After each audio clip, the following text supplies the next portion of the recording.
नमस्कार दोस्तों, सीखो विद स्वराज चैनल में आपका स्वागत है। दोस्तों, इस वीडियो में हम बात करेंगे स्लीपवेल मैट्रेसेस के जैसे प्रोडक्ट बनाने वाली कंपनी सीला फोम के बारे में। सीला फोम कंपनी एक नोएडा बेस्ड कंपनी है जिसका कि पूरे इंडिया में लगभग 10 से ज़्यादा फैक्ट्रीज हैं और इंडिया ही नहीं, इंडिया के बाहर भी चाहे वो ऑस्ट्रेलिया हो चाहे यूरोपियन कंट्री हो, वहाँ पर भी इस कंपनी की प्रेजेंस है। तो इसी कंपनी के बारे में आज हम इस वीडियो में चर्चा करेंगे। वीडियो में आगे बढ़ने से पहले आपसे अनुरोध है कि यदि आपने हमारे इस चैनल को अभी तक सब्सक्राइब नहीं किया तो सबसे पहले सब्सक्राइब कर ले और बेल आइकन का बटन हिट कर ले, ताकि जब भी हम ऐसे इन्फॉर्मेटिव वीडियो लेके आते हैं तो उसका नोटिफिकेशन सबसे पहले आप तक पहुंच जाए। तो चलिए दोस्तों, वीडियो में आगे बढ़ते हैं, बात करेंगे सीला फोम के बारे में। देखिए, इस कंपनी की स्थापना जो है 1971 में हुई थी। ये कंपनी मैट्रेस और फोम प्रोडक्ट बनाने के लिए जानी जाती है और इंडिया की ये लीडिंग कंपनी है। कंपनी के हम ब्रांड्स के बारे में बात करें तो स्लीपवेल, जैसा कि मैंने आपको पहले बताया, स्लीपवेल इनका सबसे मशहूर ब्रांड है। और स्लीपवेल के तहत ये मैट्रेस हो, चाहे उसके पिलोज हों या फिर कुशन्स हों या फिर बेडशीट्स हों, वो बनाती है। इसके अलावा दूसरा इनका जो ब्रांड है वो है फेदर फोम, जो कि पॉलीयूथेरिन फोम बनाती है। और तीसरा इनका ब्रांड है लेमीफ्लैक्स। लेमीफ्लैक्स जो कि पॉलिस्टर और फोम को लेमिनेशन करने के लिए जो यूज होता है प्रोडक्ट, वो लेमीफ्लैक्स के नाम से वो ये प्रोडक्ट बनाते हैं। तो ये तीन इनके ब्रांड हैं। और कंपनी के हम रेवेन्यू की बात करें तो देखिए, इंडिया से कंपनी को जो रेवेन्यू आता है वो है 80%। 80% रेवेन्यू इनको अकेले इंडिया से आता है। तो आप इससे सहज अंदाज लगा सकते हैं कि इनकी इंडिया में प्रेजेंस कितनी अच्छी है। इसके अलावा कंपनी को 15% ऑस्ट्रेलिया से आता है और 5% यूरोपियन कंट्री से आता है। कंपनी की हम इंडिया में बात करें तो देखिए, इनके टोटल 10 फैक्ट्री हैं अभी प्रेजेंट टाइम में इंडिया में। और इनके डिस्ट्रीब्यूटर्स की बात करें तो 110 इनके एक्सक्लूसिव डिस्ट्रीब्यूटर हैं, 11,500 रिटेल डीलर्स हैं, 7,400 मल्टी ब्रांड आउटलेट्स हैं कंपनी के, और 4,100 एक्सक्लूसिव ब्रांड आउटलेट हैं कंपनी के पूरे इंडिया में।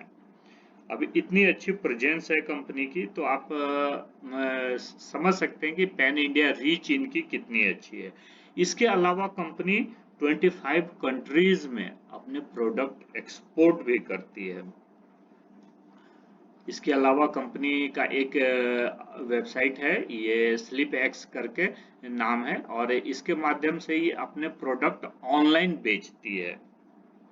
और अभी 2020 के फाइनेंशियल क्वार्टर में हम बात करें तो अभी जो डाटा हमारे पास है वो 2020 तक के ही है। तो उस क्वार्टर में कंपनी ने 88,000 मैट्रेसेस अपने इस वेबसाइट के जरिए ऑनलाइन बेचे हैं, और इससे कंपनी ने 30 करोड़ का रेवेन्यू जनरेट किया है।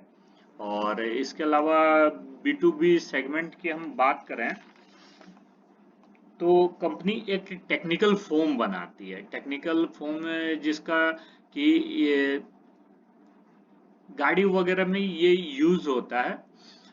टेक्निकल फोम जैसे गाड़ियों के सीट्स के आप कवर देखते हैं, तो उन कवर्स को बनाने के लिए टेक्निकल फोम वगैरह, जैसे कवर के अंदर आप गाड़ियों के सीट्स देखते हैं कि सीट के साथ जो कुशनिंग की हुई होती है, वो उसमें जो फोम यूज होता है वो टेक्निकल फोम होता है, वो भी ये कंपनी बनाती है।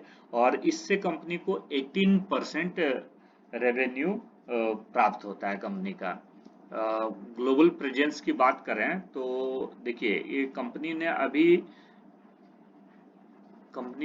एक कंपनी है, ये जॉयसी, जो कि ऑस्ट्रेलिया बेस्ड कंपनी है।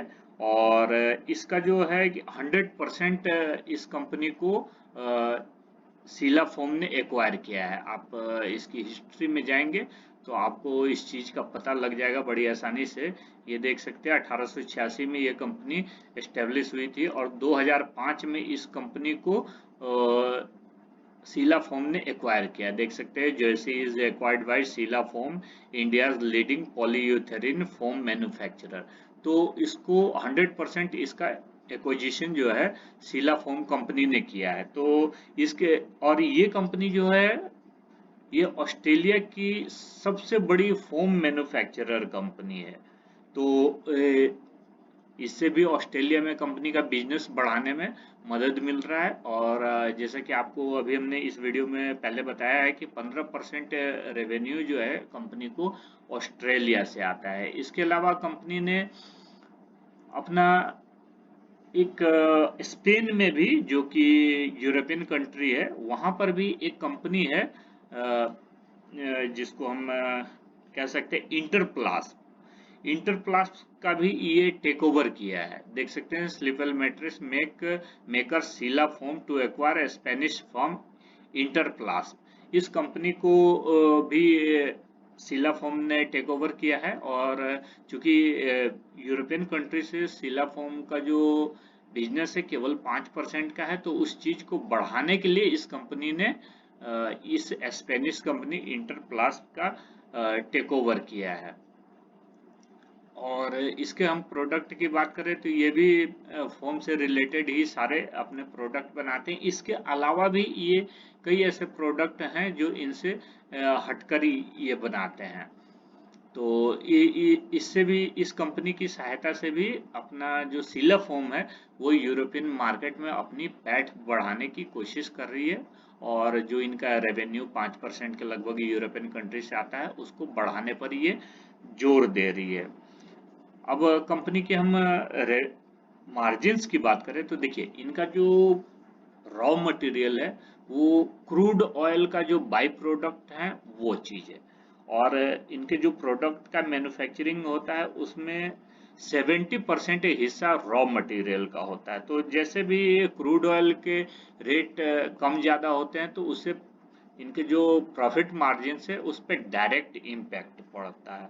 तो जैसे अभी प्रेजेंट टाइम में आपने देखा होगा कि कंपनी का जो शेयर प्राइस है वो काफी नीचे आया हुआ है। आप देख सकते हैं कि ये जो कंपनी का शेयर प्राइस है लगभग 4,000 रुपए से गिर के आ गया था 2,500 रुपए के रेट तक। तो ये क्यों गिरा है इसके बारे में हम आगे चल के अभी बात करेंगे। तो डायरेक्ट इस कंपनी का जो प्रॉफिट मार्जिन इम्पैक्ट होगा तो नेचुरल सी बात है कंपनी के शेयर प्राइस में डाउनफॉल आएगा ही। इसी की वजह से कंपनी का अभी जो शेयर प्राइस है पिछले एक साल से डाउनफॉल में देखने को मिल रहा है। और अब चूंकि क्रूड ऑयल के दाम स्टेबल हो गए हैं तो इसके भी शेयर प्राइस का जो फॉल है वो रुक गया है और अभी थोड़ा सा इसमें हमें बढ़ोतरी भी देखने को मिला है। अब क्या है कि देखिए भारतीय मैट्रेस जो इंडस्ट्री है उसमें छोटे और अनऑर्गेनाइज्ड कंपनियों का अभी वर्चस्व है। और उन कंपनियों का जो मार्केट शेयर है वो 62% है। लेकिन जैसे जैसे अभी ब्रांड के बारे में लोगों के बीच जागरूकता बढ़ती जा रही है वैसे वैसे शीला फोम का मार्केट शेयर इंडिया में बढ़ता जा रहा है। तो ये इस कंपनी का एक पूरा बिजनेस था जो कि हमने आपके सामने रखा है। इसके अलावा अब थोड़ा सा कंपनी के फाइनेंशियल पैरामीटर्स की भी हम बात कर लेते हैं। तो देखिए इस कंपनी का जो मार्केट कैपिटलाइजेशन है वो 14,358 करोड़ का है। कंपनी के शेयर का अभी करंट प्राइस जो है 2,943 रुपये का है। और 52 वीक हम हाई की बात करें तो 4,055 रुपये का है और लो 2,213 रुपये का है। कंपनी के शेयर का फेस वैल्यू 5 रुपये का है। देखिए ये कंपनी जो है अपने टेक्सटाइल सेगमेंट में जो फोम सेक्टर है उसमें नंबर 1 कंपनी है। देख सकते हैं 14,358 करोड़ के साथ ये नंबर 1 कंपनी बनी हुई है। कंपनी के हम बिजनेस की बात करें तो देखिए सेल्स कंपनी का 2012 में जहां 987 करोड़ रुपए का था वो अब बढ़कर 2,982 करोड़ रुपए तक पहुंच गया है। और कंपनी की नेट प्रॉफिटेबिलिटी की बात करें तो देखिए 2012 में कंपनी जहां केवल 8 करोड़ रुपए का प्रॉफिट जनरेट करती थी, वो आज बढ़कर लगभग 10 वर्षों में 217 करोड़ रुपए तक पहुंच गया है। तो आप देख सकते हैं कि प्रॉफिट कितना बढ़ गया है। 25 गुना से भी ज्यादा कंपनी का प्रॉफिटेबिलिटी हमें केवल 10 वर्षों में ही बढ़ते हुए देखने को मिल रहा है। कंपनी के इन्वेस्टर्स की हम बात करें तो देखिए प्रोमोटर्स ने अपने शेयर 2020 तक 75% अपने पास रखे थे, लेकिन इनके एक प्रोमोटर्स ने अपनी लगभग 2% हिस्सेदारी इस कंपनी से घटाई है, तो अभी 72.95 अर्थात 73% शेयर कंपनी के प्रोमोटर्स के पास ही हैं। और जो मैक्सिमम परमिसेबल लिमिट है, जैसा कि आपको पता है, वो 75% ही है। इससे ज़्यादा कंपनी के प्रोमोटर्स अपने पास शेयर नहीं रख सकते हैं। तो ये भी कह सकते हैं कि ये बड़ी अच्छी पोजीशन में है, और कहीं ना कहीं ये बताता है कि कंपनी का जो बिजनेस चल रहा है उसके ऊपर प्रोमोटर्स का कितना भरोसा है। इस वजह से ये अपने शेयर को कम नहीं कर रहे हैं। एफआईआईज की बात करें तो एफआईआईज की इस कंपनी में लगभग 3% की हिस्सेदारी है, डीआईएस की लगभग 23% की हिस्सेदारी है और 1% पब्लिक की है। तो इसमें मेन जो हिस्सेदारी है प्रोमोटर्स और डीआईएस की है, तो एफआईआईज ने इसमें बिल्कुल नहीं के बराबर अपना इन्वेस्टमेंट किया है। कंपनी के हम बोनस के ये बैलेंस शीट की हम पहले बात कर लेते हैं। तो देखिए कंपनी का जो रिजर्व एंड सरप्लस है वो 2018 में जहां केवल 521 करोड़ रुपए का था, वो आज 2022 में बढ़कर 1185 करोड़ रुपए पर हो गया। तो 3 साल में आप देख सकते हैं कि इन्होंने अपना जो रिजर्व और सरप्लस है वो डबल से भी ज्यादा कर दिया। लॉन्ग टर्म बोरोइंग्स की बात करें तो कंपनी के ऊपर कोई भी उधारी नहीं है, आप देख सकते हैं कोई भी उधारी नहीं है पिछले 3 साल से। शॉर्ट टर्म की बात करें तो शॉर्ट टर्म में भी पिछले 2 वर्ष से कंपनी के ऊपर कोई उधारी नहीं है। तो ये एक डेट फ्री कंपनी है। कंपनी के पास रिजर्व और सरप्लस जो है वो भी 1000 करोड़ रुपए से ज्यादा है। और हम कैश एंड कैश इक्विवेलेंट की हम बात करें तो देखिए 1463 करोड़ रुपए का कैश कंपनी ने अपने पास रोजमर्रा के काम के लिए रखा हुआ है। कंपनी ने अभी तक कोई भी डिविडेंड नहीं दिया है, ना ही इन्होंने अभी तक अपना कोई बोनस शेयर इशू किया है, और न ही कोई स्प्लिट के बारे में घोषणा की है। क्योंकि कंपनी को स्टॉक मार्केट में लिस्ट हुए अभी केवल 5 वर्ष ही हुए हैं, तो इसलिए कंपनी ने अभी तक कोई भी कॉरपोरेट एक्शन के तहत डिविडेंड, बोनस या स्प्लिट के बारे में कोई भी अभी घोषणा नहीं की है। कंपनी के हम शेयर प्राइस की बात करें तो देखिए 2,952 रुपये का भी करंट शेयर प्राइस चल रहा है। और हम 5 दिन की बात करें तो 5 दिन में देखिए कंपनी का शेयर प्राइस 47 रुपये डाउन हो चुका है। एक महीने में ये लगभग 4.5% हमें चढ़ा हुआ दिख रहा है, और जैसे 6 महीने पे जाते हैं तो देखिए लगभग 13% डाउन हमें देखने को मिल रहा है। एक साल की बात करें तो एक साल में 26.5% का प्रॉफिट हमें इस कंपनी में देखने को मिल रहा है, और 5 साल में ये 124% का प्रॉफिट देखने को मिल रहा है। और मैक्सिमम टाइम की हम बात करें तो देख सकते हैं कि लगभग 186% का प्रॉफिट हमें इस कंपनी में देखने को मिल रहा है। तो चूंकि ये कंपनी स्टॉक मार्केट में ये दिसंबर 2016 में लिस्ट हुई थी, और दिसंबर 2016 में ये लिस्ट हुई थी लगभग 1032 रुपए के रेट पे, और उसके बाद से ही कंपनी में निरंतर हमें ग्रोथ ही देखने को मिल रहा है। आप देख सकते हैं बीच में थोड़ा सा 2018 से लेकर 20 तक हमें एक कंसोलिडेशन का पीरियड देखने को मिला, और उसके बाद से फिर कंपनी ने 1200 से जो रनअप दिखाया वो सीधा 4000 तक लेके गए थे, और 4000 से अभी कंपनी हमें थोड़ा नीचे आती हुई देखने को मिल रही है। और नीचे आने का भी जो कारण है वो हमने आपको बताया कि जो रॉ मटेरियल के जो कीमतें हैं वो बढ़ने की वजह से ये कंपनी की प्रॉफिटेबिलिटी थोड़ी इम्पैक्ट हुई है, और उस चीज का असर हम कंपनी के शेयर प्राइस पे भी हमें देखने को मिला। कंपनी का भी करंट शेयर प्राइस की हम बात करें तो देखिए कि ये 4000 जो टच किया था कंपनी ने अपना लाइफ टाइम हाई, वहां से ये गिरकर आ गए लगभग 2500 रुपये तक।